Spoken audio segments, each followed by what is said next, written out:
ഞാനിപ്പോൾ തന്നെ ഇതെല്ലാം തിന്ന് അവരുടെ സ്വപ്നത്തെയും വിഴുങ്ങാൻ പോകുന്നു. ഇത് പറഞ്ഞ് ഓരോന്നായി 2 മുട്ടകൾ ആ കുറുക്കൻ കഴിച്ചു. കൊള്ളാമല്ലോ, നല്ല സ്വാദുള്ള മുട്ട. ഇതിന്റെ സ്വാദ് പറഞ്ഞറിയിക്കാനേ പറ്റുന്നില്ല. അതിനുശേഷം ആ കുറുക്കൻ 3ാമത്തെ മുട്ടയും കഴിച്ചു. വയറ് നിറഞ്ഞു. ഇന്ന് വരെ എത്ര മുട്ട കഴിച്ചിട്ടുണ്ട്. എന്നാൽ ഈ മിൻകു കൊക്കിന്റെ മുട്ടയ്ക്ക് നല്ല രുചിയാ.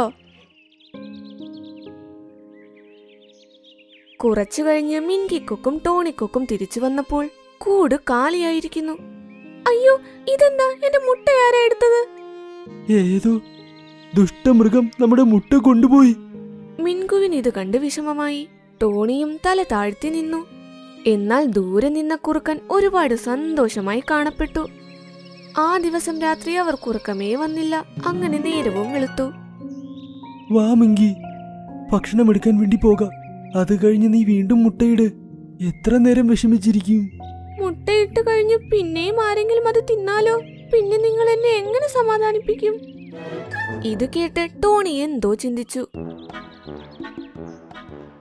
അവൻ അടുത്തു കിടന്ന കല്ലുകളിൽ നിന്നും ഒരു വെളുത്ത കല്ല് തന്നെ നോക്കിയെടുത്തു. അത് കൂടിന്റെ അകത്തും വെച്ചു. നിങ്ങൾ എന്തായി ചെയ്യുന്നത്? നമുക്ക് നോക്കാം മിങ്കി.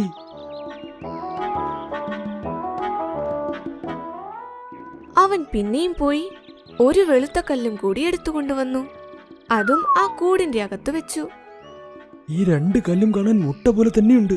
നമുക്ക് ഇതിലൂടെ മനസ്സിലാക്കാം നമ്മുടെ മുട്ട ആരാണ് മോഷ്ടിക്കുന്നതെന്ന്. ശരി, നോക്കാം എന്താ പറ്റുന്നതെന്ന്.